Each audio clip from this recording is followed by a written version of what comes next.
Hello, Mudasir. How are you? Hi, Sai. I'm good. How about you? I am well. Thank you so much. It's always good to be together, my good friend. Likewise. And yeah, I'm another deconstructed session with another renowned guest. It's always great. Excellent. Excellent. And of course, our topic today is sociological safety with Rob Jones. So before we dive in, Mudasir would love for you to briefly introduce yourself, and I'll do the same, and we'll set the stage. Absolutely. Hi there. I'm Mudassir. Once again, we are here for another deconstructed session. And my quick introduction is I'm leadership and transformation coach. I work with the teams, leaders, and to identify the opportunities and challenges in helping everyone to work at their best. Over to Excellent. you, Sai. Quick introduction Thank you about so you. Thank you so much. And likewise, my focus is transformation and change, partner with organizations and essentially help them calibrate their business models and operating models for tremendous impact in the world. On a more deeper Right. level, I help them really embrace the reality Mm-hmm. with which they deal Right. with Mm-hmm. human nature and their own identity to ensure that their aliveness has that positive impact. Um, Wonderful. Wonderful. to, also, So, yeah. would you quickly introduce our guest today? Most definitely, most definitely. So I happened to stumble upon this fine gentleman who will talk about sociological safety and in the workplace and organizationally and what have you. And we'll get into a framework that he'll share more about as we get into it. Mm-hmm. I would say one of the key things that really gravitated me toward this fine individual that we're going to be talking about is his sense of calm and humanity. And you may say, Sai, how did you pick up on that? I'm sure you will pick up on it very, very quickly. So, without too much more to say, we have a Mm-hmm. tremendous soul, Rob Jones. Welcome to the conversation, dear sir. How are you, Si? It's so Mudasir, good to good to see see you. you. Hi, Rob. Welcome. So to kick us off, Rob, please, I did not do justice to introducing you. So please tell us about who you are, my good friend, and a little bit about your journey so we get a sense of the man. Oh, yeah, I'm no one of consequence. That's what I like telling people. Um, yeah, I've just had a long journey. Hung around for a long time. Started out, excuse me, uh, as a very young man in the professional music industry, just out on the road doing my thing, and woke up one morning, decided I needed to do something a little different to augment um, the, the finances. Basically, my family was growing, and I found a way into corporate America, and that stuck. So after a 35-year career roughly, in varying kinds of organizations, all the way from government organizations and small nonprofits all the way up to Fortune 500 companies. I noticed a few things along the way and developed some methodologies to try to make things a little bit better for the folks I work with. Started teaching at the University of Pittsburgh for a while, International Management Development Institute. Created some interesting relationships there that taught me a good deal about the world and the way I see it, from my perch in Pittsburgh, and from there, the broadened perspective for me very simply was the world wasn't what I thought it was. And it seemed like everybody else on the planet knew that except for me. And I tried to find out why. In the process of finding out how my view had been shaped, I kind of discovered that executives, leaders in organizations, essentially have the same challenge. They have a view of the world, wake up in the morning thinking, this is the way it is, and then later find out their senior team doesn't agree with them, their employees don't agree with them, shareholders, stockholders don't necessarily agree with them, and their customers don't necessarily agree. So the way the organizations are led can have a detrimental impact on everyone in the stakeholder group. And I just kind of found some ways to reconcile it. And this was, beginning in the 1990s. The short story, if I may, on Yeah. sociological safety. Please. Was just sort of a wake up for me. I recognized that organizational leadership did tend to focus on keeping people physically safe in the environment.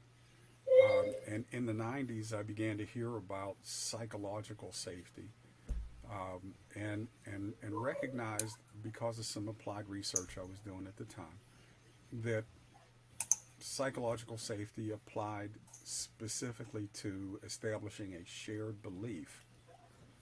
The Amy Edmondson definition was that a person can be themselves, do what they feel comfortable with inside a team, without feeling threatened or endangered in any way. They can just be themselves and participate fully. But the strata was teams. It was, just sort of, there's usually one place inside the organization or one level where those kinds of decision-making teams apply to Edmondson's work. And the safety didn't always translate out into other parts of the organization. Came to recognize very simply that organizations are sociological entities. They're not psychological entities. So the idea of psychological safety is fine. There's nothing wrong with that. The idea of having a shared belief is fine. That establishes a baseline for certain kinds of behaviors.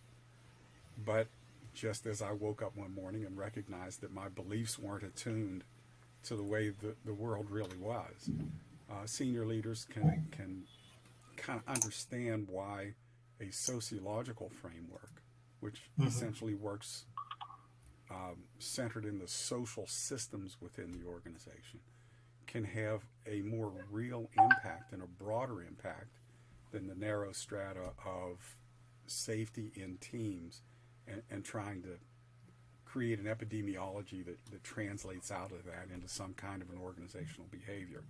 It just doesn't. So, there's a little bit of a disconnect if you only try to work with the psychological side of safety. If you treat physical safety inside the organization as something distinctly different and separate from psychological, but the same applies with the sociological side, looking at the human interaction inside the organization from a micro society, if you will, Yep. of people trying to accomplish something similar, specific to that organization, and so sociology plays into it. But when I started talking to people about sociological safety, they had not a clue what I was talking about. Yeah. So sort of developing this concept from the ground up. Excellent. Exactly. Yeah, thank you, Rob. For essentially, you explain or the difference between psychological and sociological safety, and also talked about briefly about sociological safety. And then you did mention when you started talking about people couldn't get it. So now, in your journey of sociological safety, how are people processing this message, and what's the impact? And then if people are hearing this or not, if not, why? If yes, what they're finding it different. People are hearing it, Yes. and it's sort of and the reason why Cy and I kind of connected is because people hear it, and they intuitively get the message, the SOCI part of it. We all know what social is. The hard thing is that there are a couple of things that we're working to make sure people are able to grasp. For example, if you have a physiological problem, you know who to call. If you have a psychological problem, you know who to call. But oddly enough, people don't have a definition of a sociological problem. Right. And even if they get the sense that that's what they have, they don't know who to call. Most of us haven't seen a sociologist since we graduated from Right. university. That's kind of where all the sociologists are, at least visibly. So, part of the issue is that even sociology doesn't Mm-hmm. provide a concrete definition of a sociological problem. That's kind of the good news and the bad news. The bad news side of it is that because the definition isn't clear or well established within or outside of sociology, that makes it hard for people to make a direct connect to a problem that needs to be solved. The, the good news is I get to make up what it is. Yeah. I get to formulate the definition, and it's not that hard to do. Right. But it is a bit difficult to get people to accept it for maybe one or two basic reasons. One, how do you have an entire science that doesn't have a definition for the fundamental reason it exists? In other words, what problem does sociology try to solve? That answer isn't apparent to everyone. But the other half of it is that sociology is fairly cryptic. The language is very difficult. Some of the concepts are so abstract that it's hard to get them down on the ground, in the field. So from there, the challenge really is getting the concepts into very simple forms that people can understand and leaders can embrace, and that folks inside organizations can hop on board and work to make it happen. Excellent. Thank you. Thank you. Sai, do you have anything to add, or? If you have a question, we'll put it up there. Otherwise, I can ask a question. Definitely. Go ahead, please. So, Rob, would love for you to elaborate on exactly how we address this challenge. Because I'll say we've used the terminology sociocultural for a few decades, and to try to get people to sort of wrap their heads around some of these things. But would love to hear kind of how the sociological safety framework kind of plays into how you're helping people overcome the gap, if you will, in a sense. First, it's just important to say that just like psychological safety, sociology or sociological safety is one frame that has to work in connection with the other two frames: physical safety and psychological safety or well-being. It doesn't work by itself. Yep. And neither do the other two.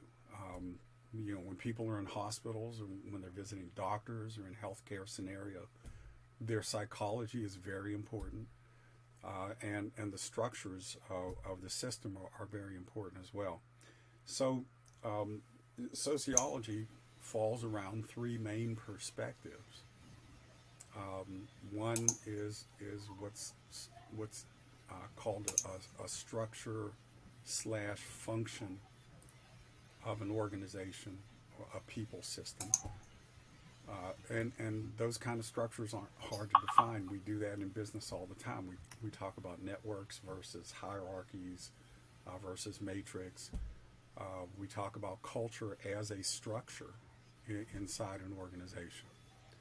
The second sociological perspective is one that relates to human interaction and the symbolisms, the meanings, so that when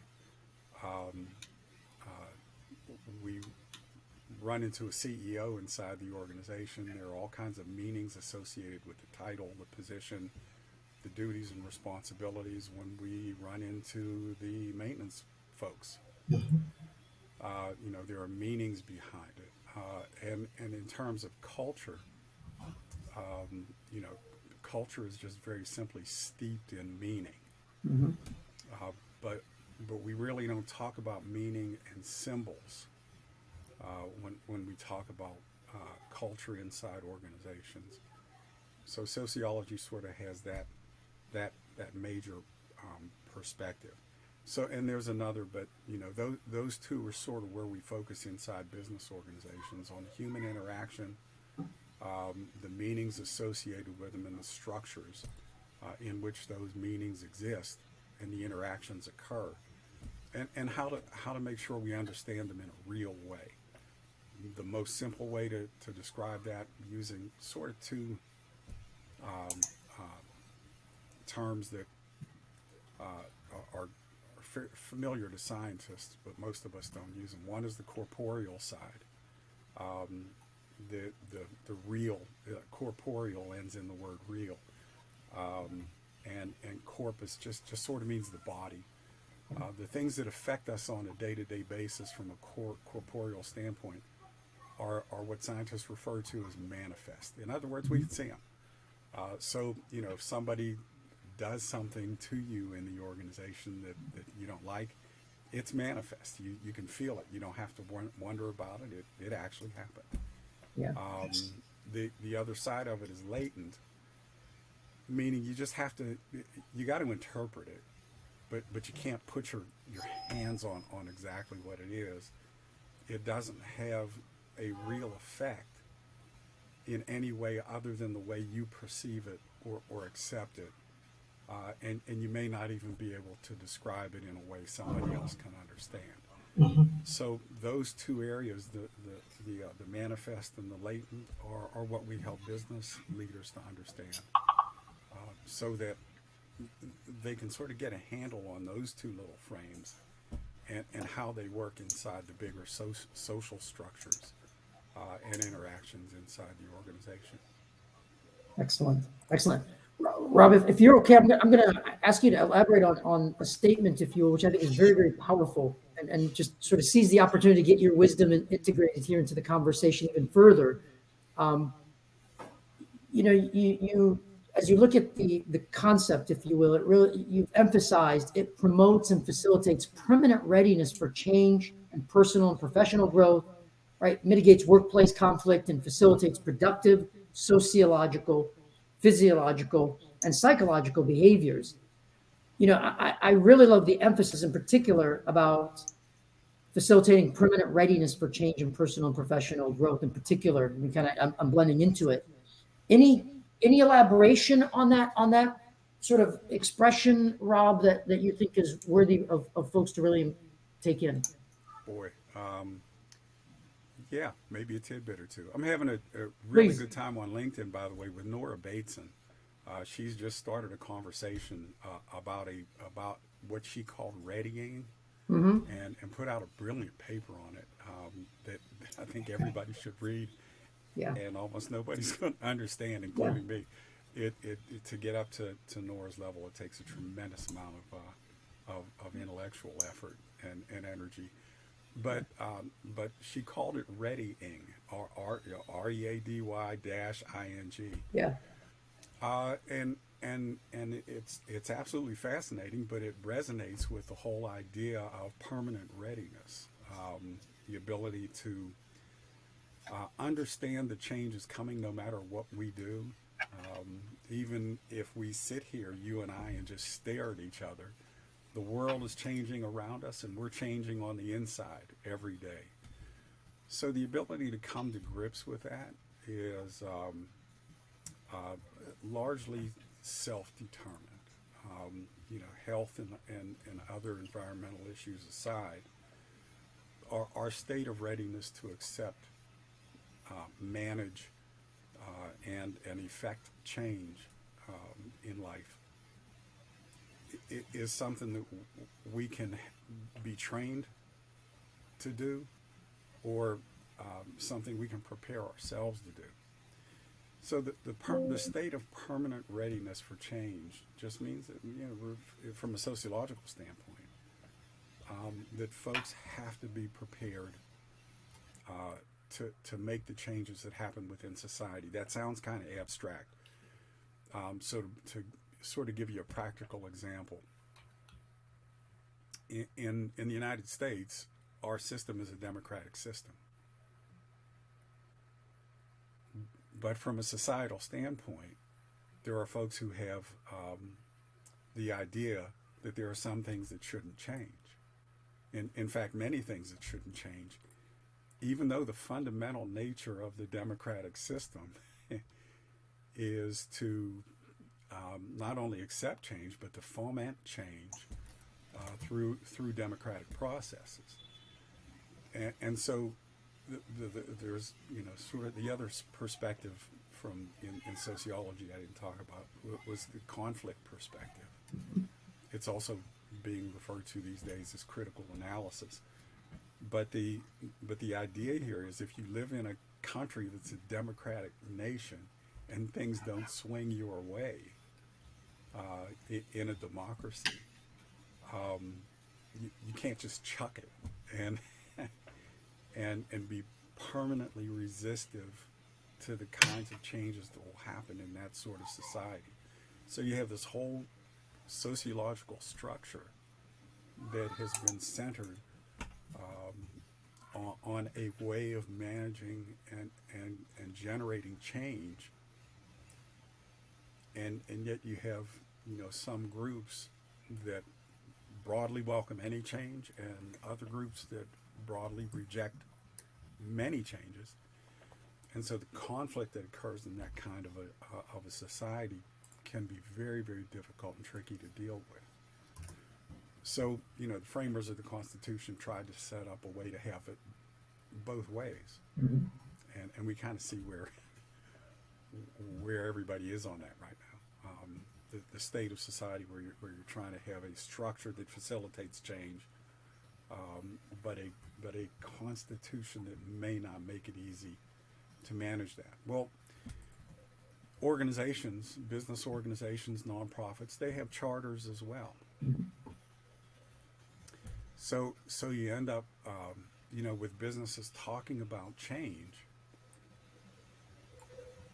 but you sort of run into the same micro social issue where somebody's going to say, "Listen, look, I've been with this company for 30 years, and that's not why we incorporated. It's not what we want to do." But it's not a democratic. Corporations are not democratic environments, so they have just a sort of little different governance structure to be able to manage change. And that's the kind of thing that the social safety concept gets to, is that you have to be able to manage those kinds of sort of macro issues within the micro organizations to facilitate change. And the leaders have to understand what the social dynamics are, not just the psychological dynamics. Yeah. Rob, not to interrupt you, and Mudasir, if you've got a thought, if you will, but I think that's such a key thing that I really want to emphasize what you just said. Organizations are not necessarily democracies. So that perspective is crucial for how we find ourselves today. Let's put it that way. So thank you for mentioning that, Rob. Yes, yeah. Organizations and culture is never-ending topic and debatable what that is out there. So, speaking of which, Rob, in your introduction, you did mention that you find the world it's different, what you know.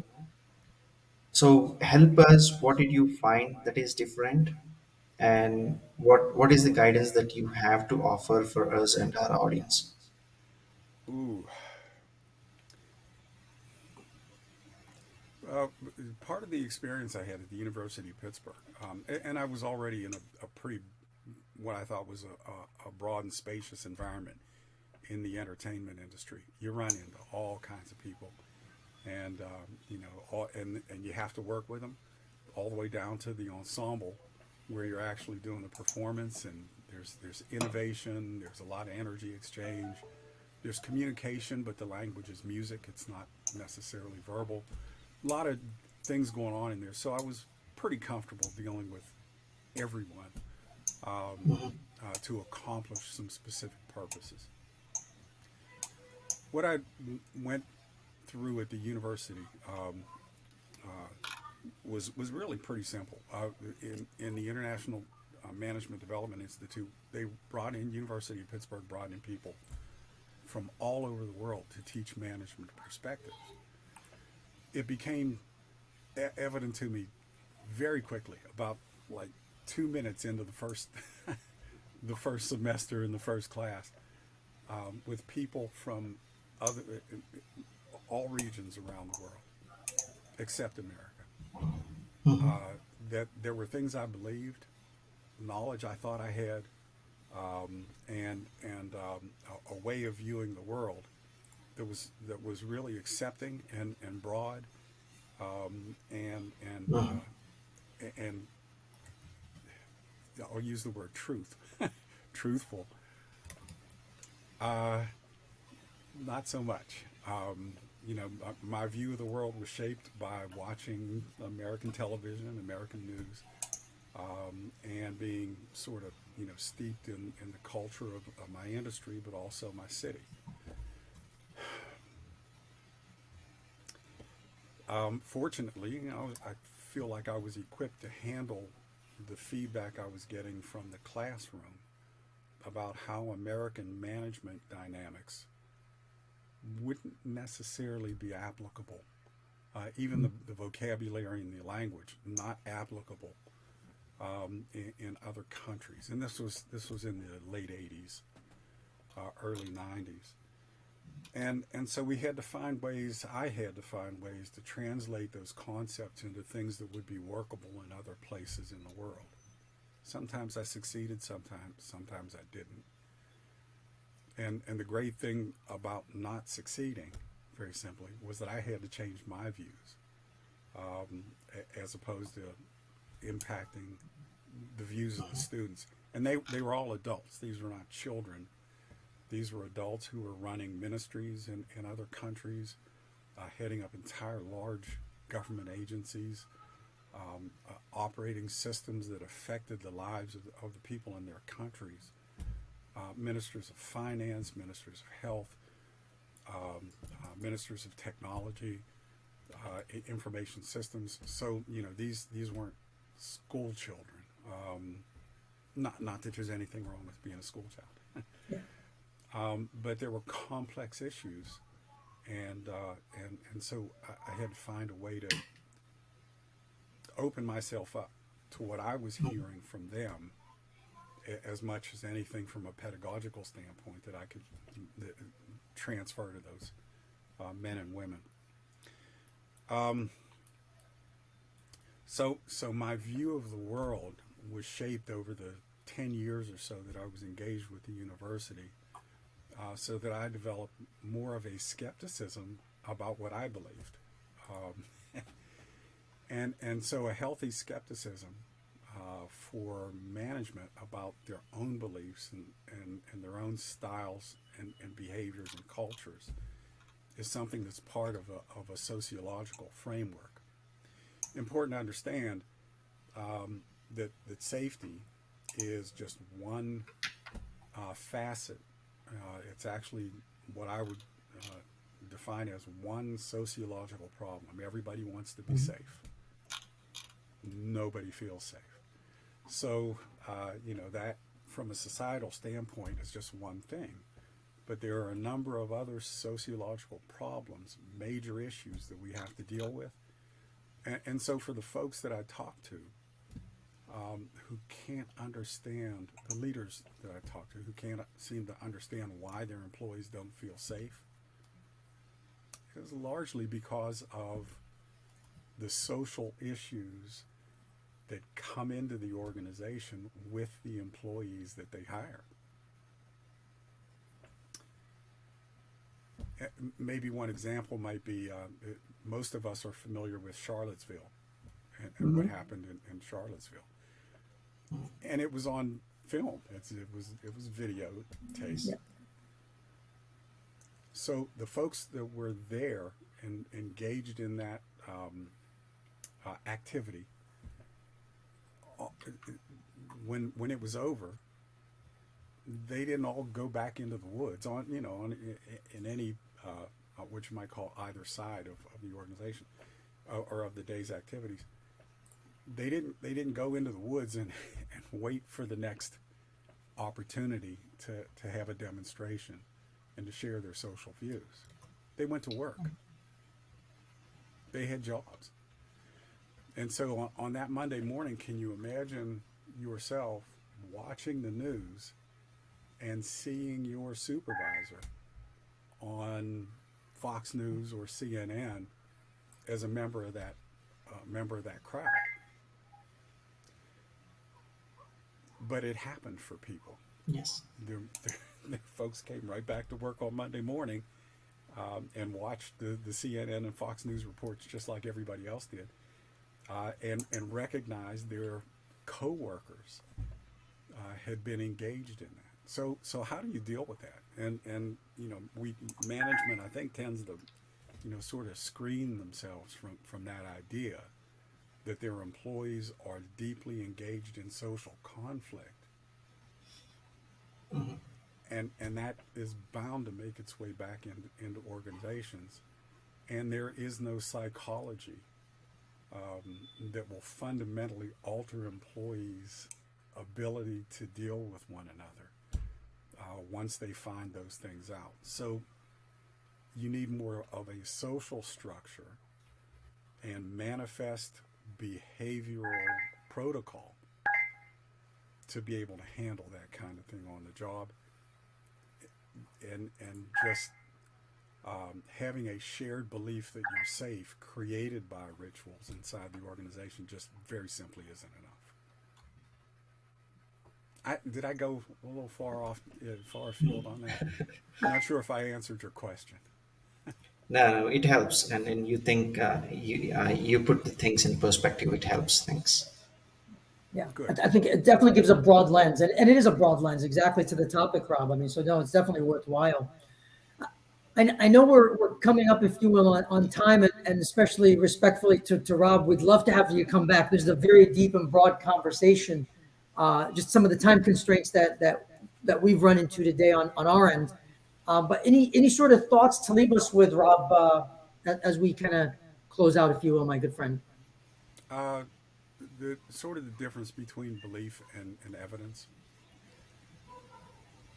it is sort of maybe a epistemological argument, about what justifies the way we think and behave. Uh, Having a shared belief is important, and people need to operate on shared beliefs, but those beliefs have to be buttressed in things we can see, smell, hear, touch, and taste. That's the way we operate as human beings, and so our interaction has a psychological impact, but it is not fundamentally a psychological frame. In order for you and I to trust each other, we have to have a motivation for getting together.